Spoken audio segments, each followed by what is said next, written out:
Hello and welcome to Two Girls in a Pod. I'm Sharon. I'm Christy. So happy to have you all back. We're running a little bit late on this one. Had a little bit of technical difficulties. Yeah, unfortunately. But you know, what's really cool is that we have a wonderful editor who helps us out with all this. So once again, a shout out to Raymond for all of his wonderful work for us. We really appreciate it. You know, this week, as we always tell you, we sit and talk about, you know, what are some things that we see, whether it's trending in my office or social media, whatever. But, you know, one of the things that we've talked about, you know, and I often talk to you about is men's mental health. Right. You know, I don't think we talk enough about it. And, you know, I've been so blessed and just filled with gratitude for all the males that I've had that have come into my office and shared their stories with me, because oftentimes it's not easy for them. Right. You know, people might say, well, why isn't it easy? If you're a man, you're sitting there going, I know why it's not easy. But, you know, there's so much stigma around men and their emotions and, you know, all that stuff, how you man up, you know, and all of those kind of things that we hear constantly. Yeah. You see it in movies even. Definitely. There is a definite clear message that is presented, I think, to men about man up and be strong and not show emotions and those kinds of things. And I think it really does a disservice to them. You know, one of the things I tell all of my male clients is I apologize to them. I say, you know what? This is a travesty that has been done, and it's perpetuated by people. Yes. And often by men. Yes. And over such a long period of time, this has historically been an issue. And I always tell them, you know, it's such a disservice to men. Men die younger than women. And oftentimes it's due to the fact that they keep everything bottled up. So they have more hypertension. They have more heart attacks, those kind of things. They also have a higher suicide rate. It all boils down to men are not taught to communicate what they are feeling. They're not taught to communicate in the same way women are. You know, from the time you're little, you know, girls, even if you sit and watch kids, girls are constantly talking with each other and, you know, sharing ideas and feelings and all that kind of stuff. And when you see little boys, it's very much very centered around whatever that play is. A lot of it's not a feeling-based thing. Right. And so I always tell men, you know, one of the things you have to do is understand that what this thing that you've been told all of these years is not truth. Right. Women are the weaker sex because look at how emotional they are. Yeah, but we get to live longer. There's the healthier ones because we communicate what's going on. Yes. So it's been this kind of perpetual thing that's been in motion for thousands, you know, however long a man's been around. Everybody would change that date. But anyway, we won't even get into that. But I think the thing is it's been there. Yeah, and drilled into their heads since the time they are born. I mean, it comes through, you know, all of these ideas that we have about gender roles and all of those kind of things. It is. And then when we see these gender roles, these were put there for some type of division. And I think at the end of the day, we're all more alike than we are different. Mm-hmm. But we continue to perpetuate this. You know, like I said, whether it's in our media or wherever it is. But the thing is I tell men, until you learn that the greatest strength that women sometimes have is their ability to talk about things, their ability to communicate their feelings and stuff. Women will get together and they will gripe, complain, whatever you want to call it. Vent. Right. And then they're okay. Yeah. It's very cathartic. Right. And we've talked about how men and women communicate differently. Yes. And how that when a woman starts giving all the backstory to something, how the men kind of get lost in that. Yes. And, you know, there is a difference in the way in which we communicate. But the thing is that it starts with just talk. Right. Just take that opportunity to talk. And oftentimes men will say, oh man, my wife, my girlfriend, whatever, they want me to talk more. And they're like, and I said, then y'all get confused because you don't know what you're supposed to talk about. And they're like, yeah, it's like all this stuff starts going on in their head. Do I talk about my work? Do I talk about what? What am I supposed to talk about? What do they want to hear? Mm-hmm. Men think too much in that aspect. There's that anticipation of what is it I'm supposed to say, and even that, it's not about sharing feelings often. Right. Because once again, men are taught you keep your feelings in if those are sissy feelings. Right. You don't want to appear weak. Yes. And I always tell my men, I promise you your strength is in your ability to talk about what is going on with your thoughts and with your feelings. Because when you can talk about what's going on with your thoughts and feelings, you can then navigate it to a much healthier place. But when you just keep it and you keep it and you keep it, it eventually boils over. And oftentimes, even with men are taught that it's okay to be angry.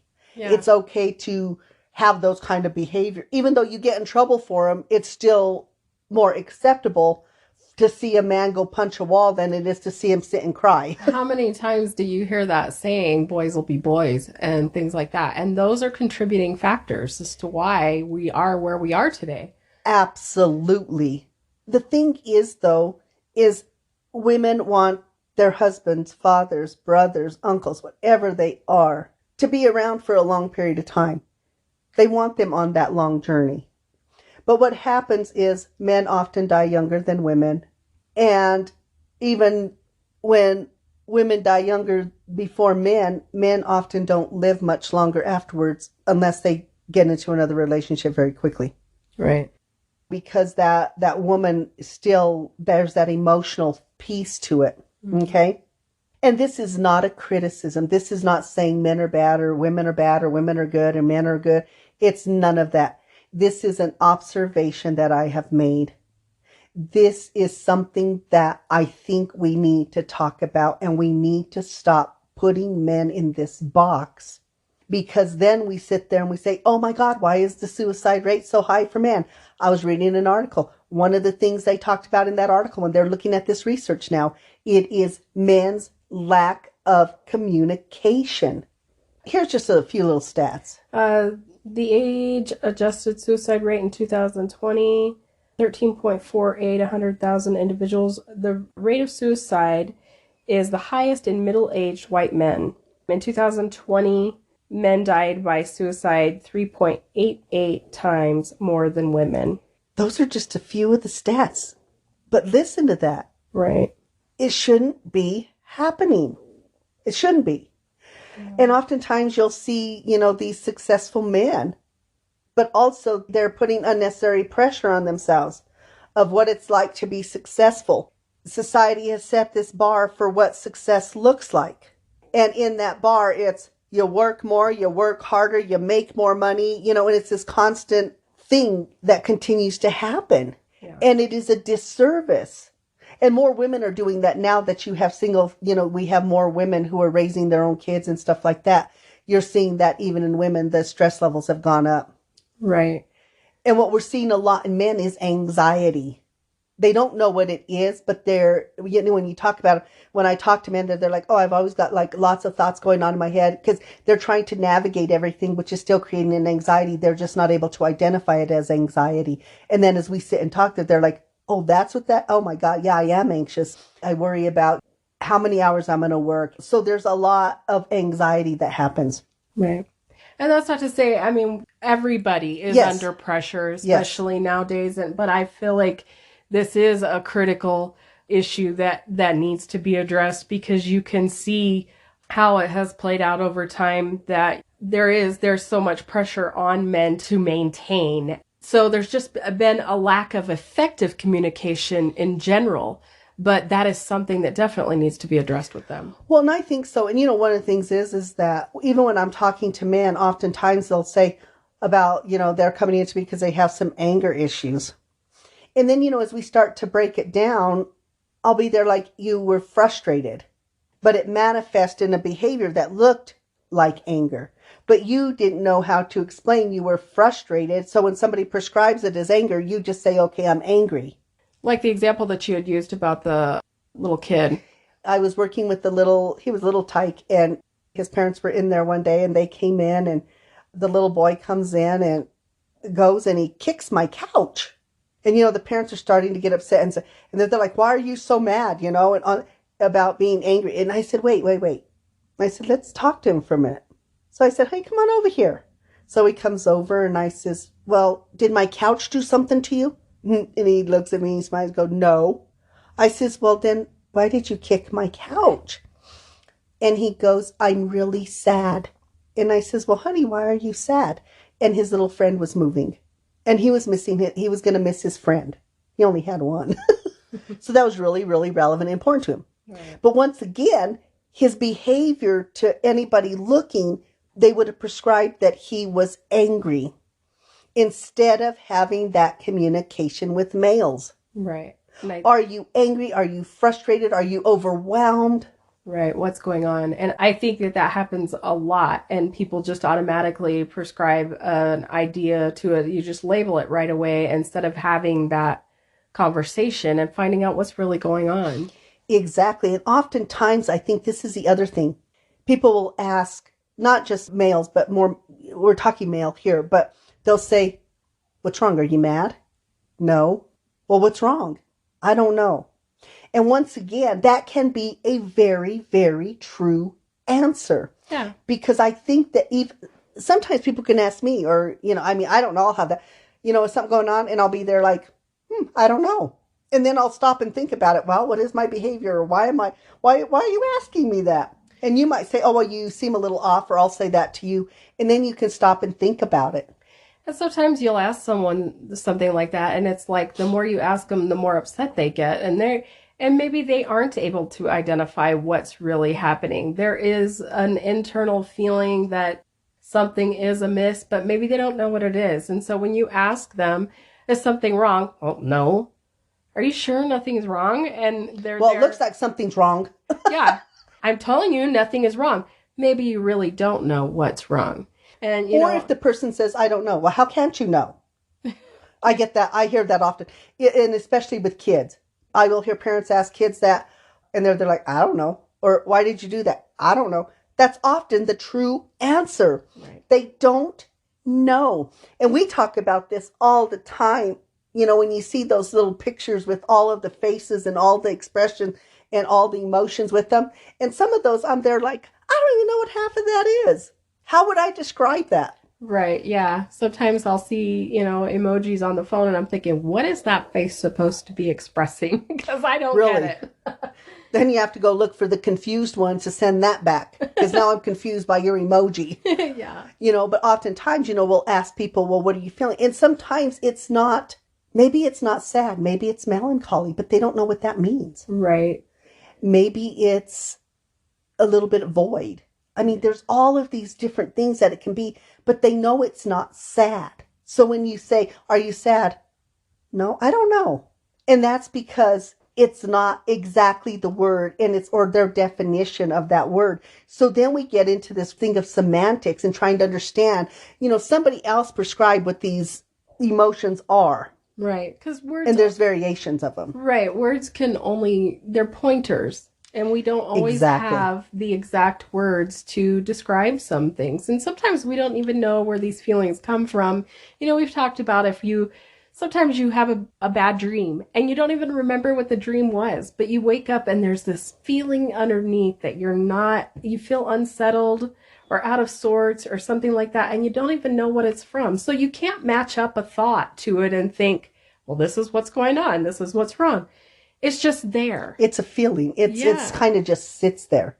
I was telling you, I had a dream the other night that I was really upset and hurt by something from you in the dream. But I thought as soon as I woke up, I still had that feeling. And I was there like, wait a minute. And we even talked about it. You said, but I didn't do anything. And you didn't. But those feelings, even in our dreams, are very, very strong. They are very, very real.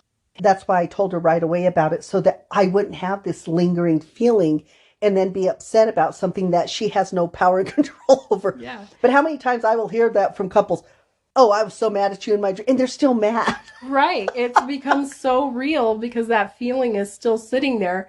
I remember you even mentioned something about it later, and I was like, well, I'm sorry for what I did in the dream. I know I didn't really do it, but, you're still holding on to this feeling. And it's so weird because, and I always talk to people about what I call the peekaboo feeling.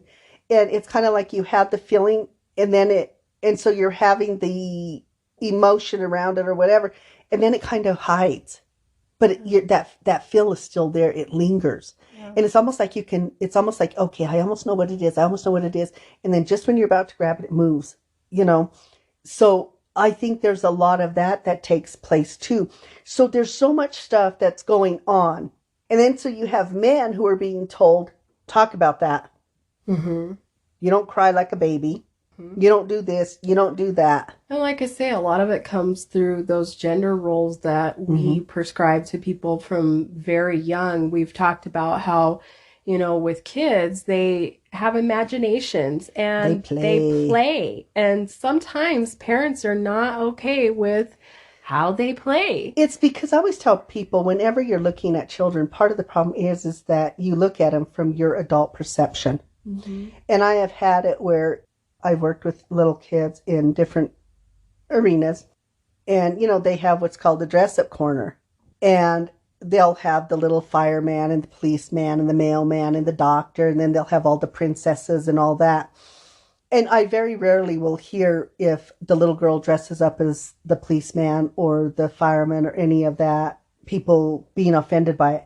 But I have seen where if the little boy puts on the princess dress, that they're very offended by it. Don't you ever let my son wear that clothing, blah, blah, blah, blah, blah. He's a little boy. He's not a little girl. They don't understand. They don't see gender at all in that aspect. The little boy may just want to play with the wand because he thinks it's pretty cool. But he may feel like you have to wear the whole outfit in order to play with the wand. Because if he sees everybody else, they put the dress on, then they can play with the wand. They don't make the same associations. Right. He just might want the magic of the wand. Right. And so I think that we start instilling it even at that age. Mm-hmm. And maybe we're seeing a shift in gender roles and things like that. I don't know. But I think that when we do that, and then, like the little boy, he came to me and he asked me, he goes, Miss Sharon, how come I can't wear the dress and play with the wand? We're just pretend. They understand it's pretend. Right. But oftentimes the adults looking at it and they don't see it as the same pretend. But I think that it would help so much if we would have, more of a conscious awareness to that and realize that kids do just play and they are just using imagination, and to not put that kind of pressure on. And how many times have you seen, like, if a little boy gets hurt, rub it off and come on, stop crying. Mm-hmm. You often hear that. A little girl, what's the matter? We do such different, and once again, that gender stuff, though, what you're telling the little boy is stop crying. Your pain is not relevant. Mm-hmm. Pain is pain. I don't care who it is. Right. And I think, and oftentimes, so then after that, when you see little boys, when they get hurt, they will throw something or they will display that in a different fashion. Right. Which then, as you get older, these things start to get you in trouble. And you hope that they can control that. But that's also, it's something that has been so ingrained in them. As they get older, you see that play out. We always tease because, Christy used to have such bad road rage. And now she's so much better. So much better. But road rage is one of those things, because when I talk to my males and they've had that road rage, and I asked one, I said, really? Because that was going to become an altercation. And he said, I was just so mad. I'm thinking, who are you to cut me off? Why are you doing that to me? And I said, really? That person and that man in that vehicle knew you and personally had a personal vendetta against you and went. And then it wasn't that. It was all that other stuff that just sits of where they feel not validated. Mm-hmm. Or like somebody's doing something to them. So because they don't communicate that oftentimes, because think about road rage. It is not normal, or whatever normal is, for the context of what's happening. That person, and I worked with that, and it was so funny because when we talked about that, and then he kind of looked at me and he goes, oh man, when you put it like that, that doesn't even make sense. I said, no, what was going on? Where did that really come from? And we worked on that because his was road rage. Oh my goodness. I mean, those things are frustrating and you can get triggered by them. And that's the thing, though, is like, I mean, everybody is guilty of that to a degree. We're taking things so personally and seeing these as direct offenses against us. And, that person is not thinking probably about the next person in the car. If they were, they wouldn't be driving recklessly to begin with, most likely. it's about where they're wanting to get to or whatever like that. Well, exactly. So, and sometimes it is simply, we do the best that we can when we're driving. And sometimes we don't see that person or whatever, but we're doing our best a lot of times. But once again, we get into this, and we had a situation where we were in a fender bender, and right away the female gets out and she's very apologetic.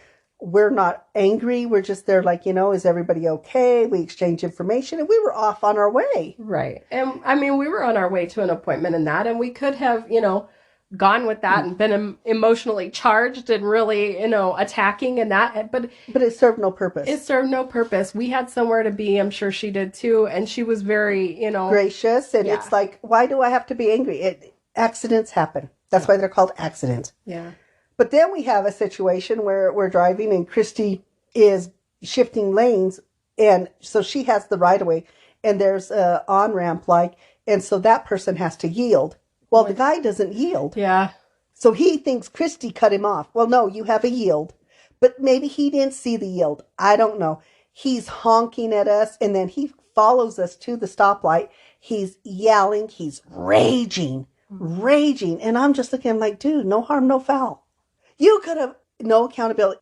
He didn't realize he was the one who didn't yield because whatever else was going on. Right. He took something very personally, and we're just there like, dude.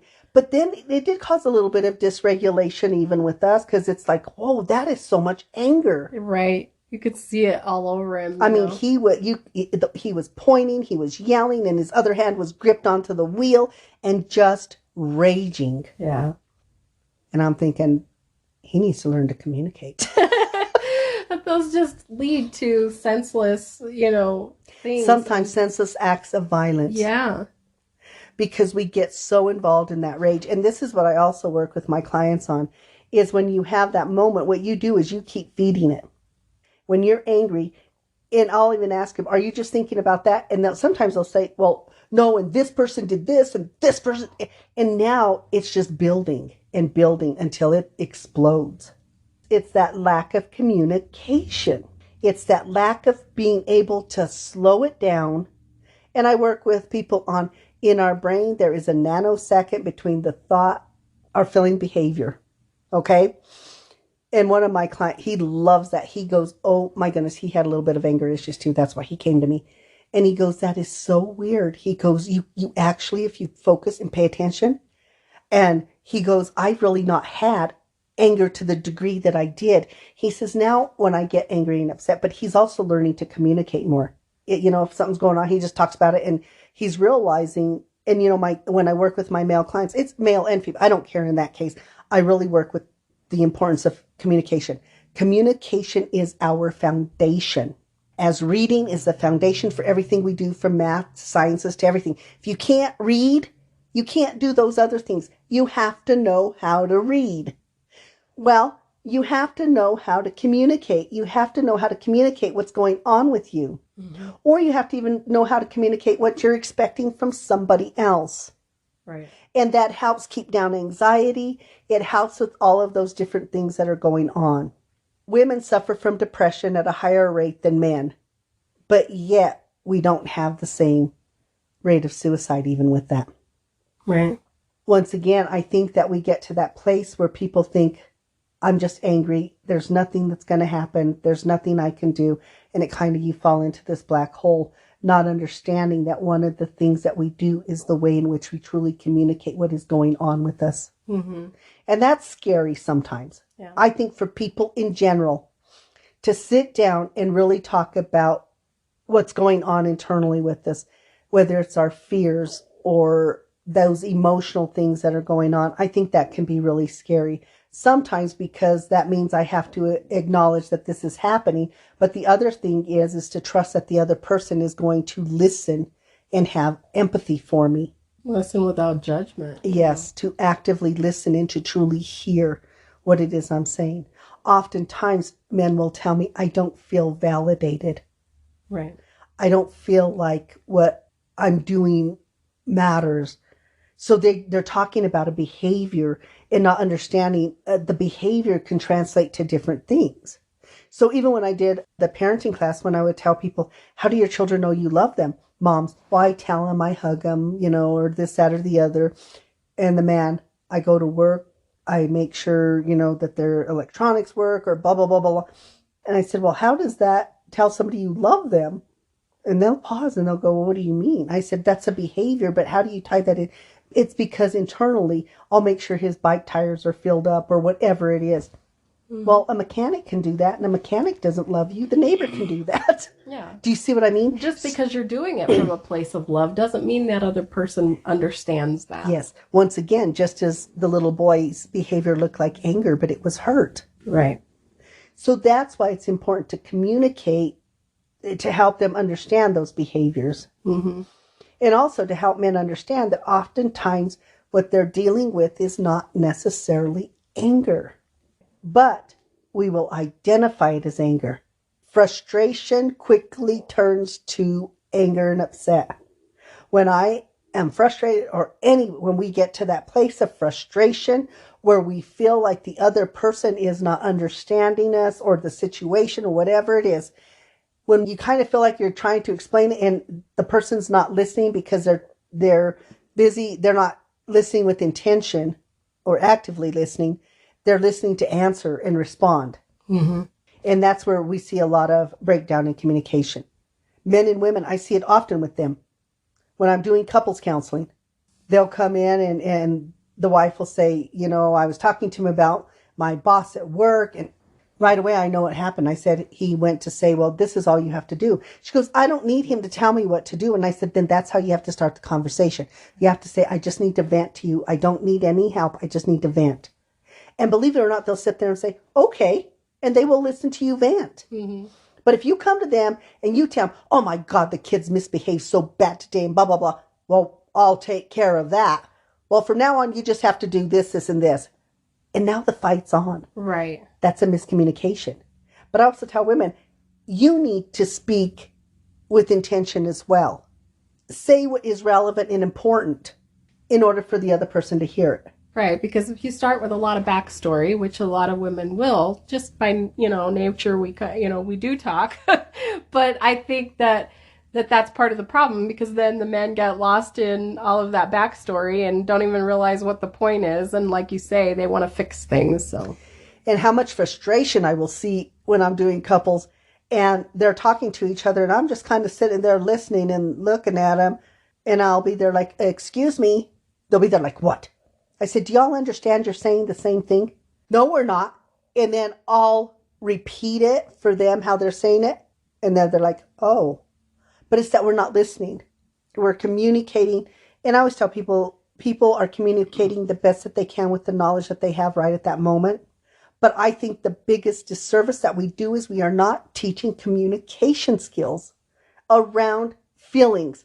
We will teach communication on problem solving, all sorts of things.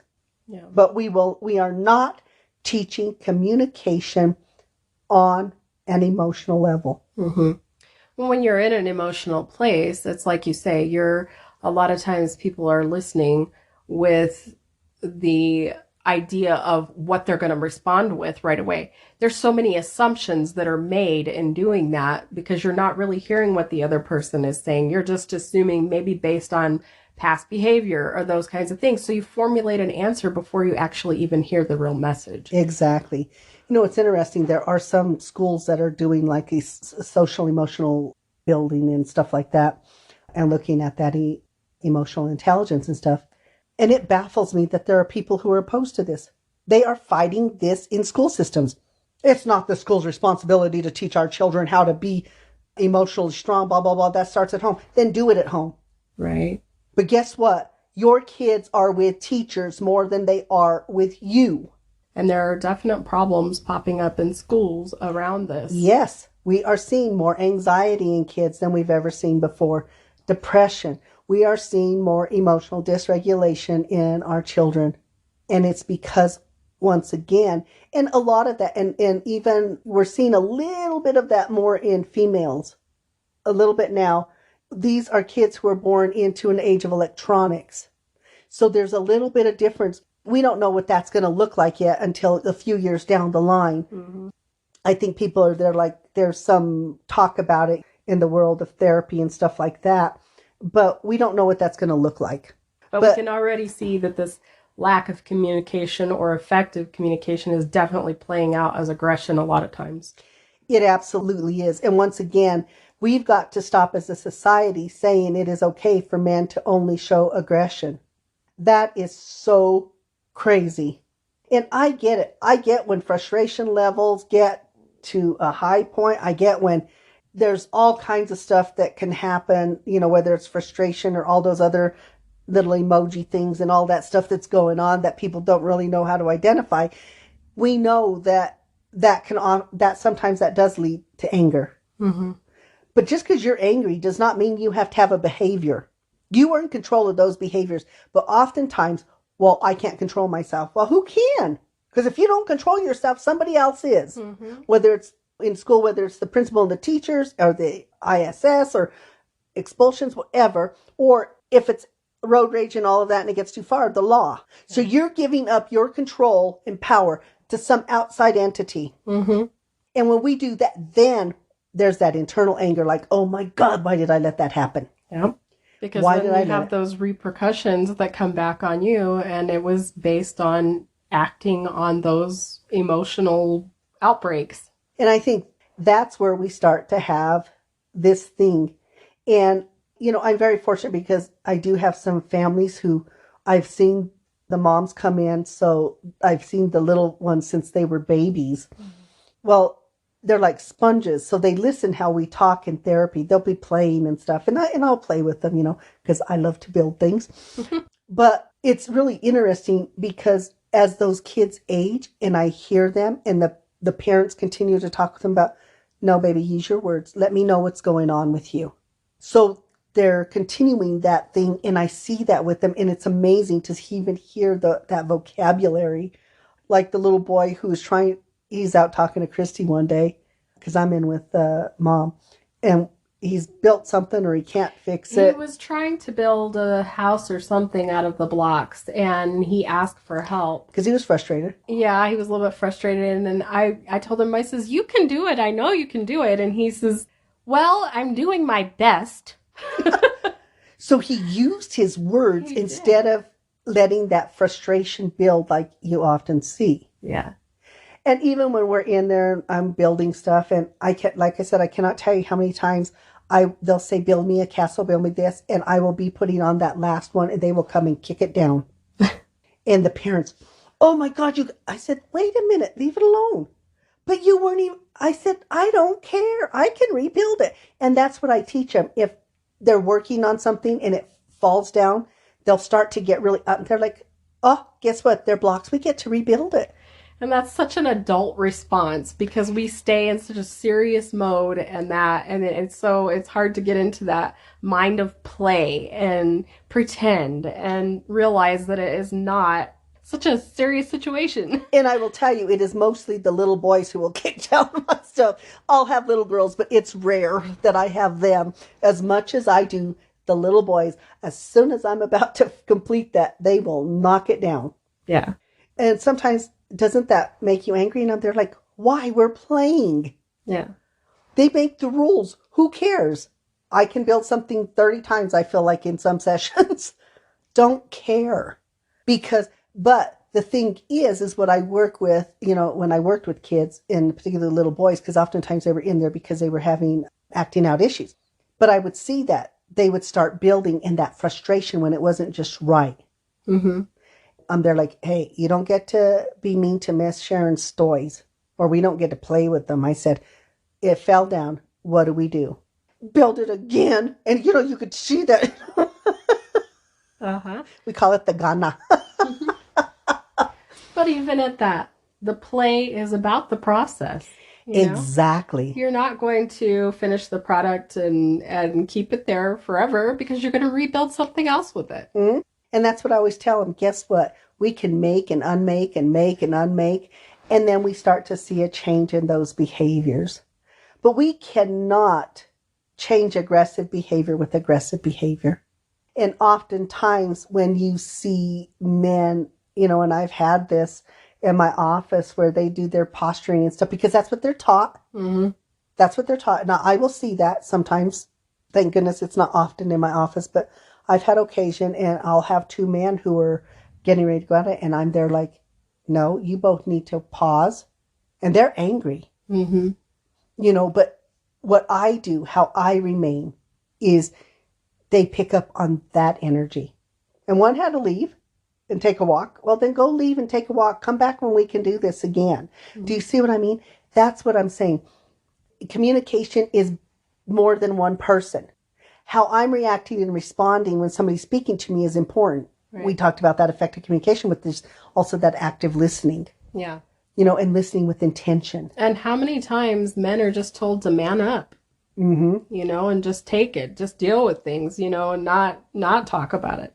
Where I see that a lot is oftentimes when women get ill, and if they get a really serious illness, not all men, but a lot of men have a really difficult time with that because it's so emotionally charged, I think, sometimes. Mm-hmm. They don't know what to do. And once again, they're fixers. I can't fix it. Right. And to me, it's not about fixing things. It's about being there. It's about communicating. If you're stressed or worried because of that, let the person know. I'm really stressed about this. I'm really worried about this. Yeah. So, I feel like that those messages have been really a disservice to men. And I think that we do need to change those messages. We have to remember, women, men are important. Men, you have to remember you are important. And we can continue to do this, and you continue to take time off of your life. Self-care is important. And men, self-care. I'm going to go play video games. And then they're all raging in the video game because whatever's not happening, or they're breaking their controllers or the TVs or whatever they're doing. Yeah, just because you have some free time to go do something like that doesn't necessarily mean that's about self-care. Exactly. Unless, I guess, it's a game that it's all sunshine and rainbows. I don't know. How many play that? I don't know. I don't know too much. But this is the thing. I have a client who, she goes and gets petties and manis with a friend of theirs. And the friend and her finally said to the husband, "You're going to come with us." "No, I'm not." Yeah, because they've received this message that you don't go and do stuff like that. That's a girly thing to do. Yeah, well, he went and did it, and he loves it. Yeah. He gets it now. He gets it. He doesn't do the manicures anymore, but he does do the pedicures. He really likes it. Well, think about it. Oftentimes we're on our feet. Yeah. And if you haven't had a pedicure, man, go and do it. They don't paint your toenails. There are some that they do. Go for it, man. Be you. Live free. Nothing wrong, though, with cleaning up the nails and, looking manicured and that. I think that that's really a cool thing when, yes, it feels nice and those kinds of things, but who doesn't like to see, somebody with nice clean nails and that? There's nothing wrong with that. And not only getting a massage. Yeah. A lot of men won't do that. Exactly. Well, that's kind of weird. You know what? It's amazing. It's so worth it. It is. It's part of our self-care. We do the petty and the manis. We do the massages. Even we were doing acupuncture. We got to get back into that. But those are all self-care things. And you think about, how much tension or pressure men are carrying around, and that to have something like that, those massages or that, like you say, that alleviates a lot. It absolutely does. And that's why self-care is important. All of my male clients, well, all my clients, but my male clients, do find time. I don't care if it's 15 minutes in this week, that it is about self-care for you. I don't care if it's taking a bath, a hot shower, that it's just you with music or reading a book, going fishing, those kind of things. And then my male clients come back if they've gone fishing or something. You know what? I really needed that. Yeah. Being out with nature sometimes really, really helps with that. Right. And that's like the main thing, I think, is being able to disconnect from the problems of the world for a little bit. I have some who go golfing. Now, see, that to me would not be stress relieving. No. I think it's lovely that it is for people. A lot of men play golf.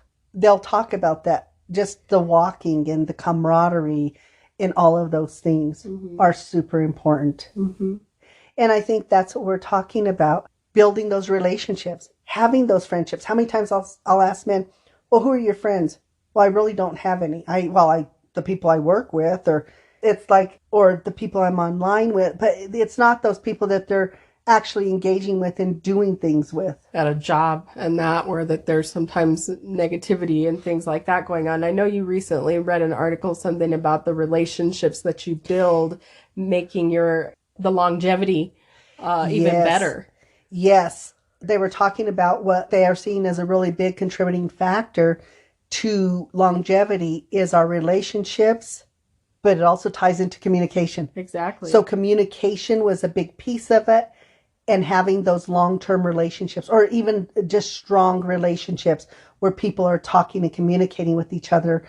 And that's really a relevant thing. So that's some new studies that they're looking at. And these are studies not that are just like with 10 or 15 people. I think this one had like 700 and some people in it. So they're not tiny studies. Even when they were looking about people when they retire, what is it about retirement? When I'm working with men on retirement and all that, we talk about that too. And the thing is I always tell them, listen, when you retire, you have to have relationships.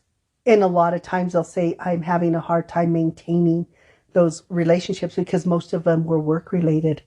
Mm-hmm. Well, and I have one, I don't talk to them, they're still working, so they have stuff to do. So once again, they're removing themselves from those relationships. And important communication in relationships. When we communicate really well, even in our relationships, it causes more depth to those relationships. Mm-hmm. They're not those superficial ones. And oftentimes men will tell me, why they're just kind of superficial. We just talk about, sports, or I always remember on that par 4-4 when the guy is talking about how he talks with his dad. Bogey, par. I never know what to say to that, he says. But he's talking about that relationship with his dad. Yeah. He doesn't know what to talk about. It's always the same thing. For men, for us, we don't want y'all dying at a younger rate than women. We're really looking for you to have that longevity, to be able to have that long life. It starts with that communication. It starts with talking. Our suicide rate for men is way, way too high. Working on getting that down, communicating those feelings and those thoughts is super important. Taking care of ourselves. Self-care is important. Not being afraid of those feelings and emotion. Start talking about them. It doesn't mean you have to go find a therapist, but we're out there. Right. I promise you, therapists are out there to help you. We're no judgment. Just come in, say what you have to say what's relevant to you. Just communicate. And if you're at that degree and you need to find someone, do that. Yes. If you're having thoughts of harming yourself, know that there are people out there who can help you. That's really important. You're not in this alone. And I know it will feel like that, but once again, a lot of those things just start overwhelming the system and stuff. But I encourage you to seek the help you need. Find somebody, if it's not a therapist or that. I'm not saying that's the end all to beat all, but it is an availability. Yes. But if that's not what it is, start talking. Start talking about, find that person you feel like you can really communicate with and share some of the stuff that's going on in your life. You don't have to hold it and bottle it up and all of that other stuff. So it's really important. Self-care, that communication. And we've got to stop this madness in our society of men have to buckle up, buttercup. Stop your crying. Real men, boys don't cry. All those other crazy things, because they are hurting you. They are not helping you. Right. They are not, I promise you. So take a little bit from women that, yes, maybe women are more emotional, but we're outliving you. And we're outliving you because we allow the emotion where it is what it is. We talk about it and it's cathartic. So we're going to ask you to do the same thing. But if you are having thoughts of harming yourself, know There is help out there. You can call. The National Suicide Hotline is 1-800-273-8255. I do know that they have also recently just added that you can just dial 988 as the life crisis hotline. Yes. These things are available to people. Use them. Man, male or female, it doesn't matter. Adult, child. The resources are there. The help is there. Reach out for it. Take care of who you are. And I know today's subject is a little heavier than we normally do, but we thought it was really important because you know what? At the end of the day, we really do want the men that are important to us to continue to be around. Okay? We hope you enjoy the episode and that you can walk away with something. Have a great week. Be kind to others, but more importantly, be kind to yourself. Thank you for listening. Yes, thank you. Bye. Bye.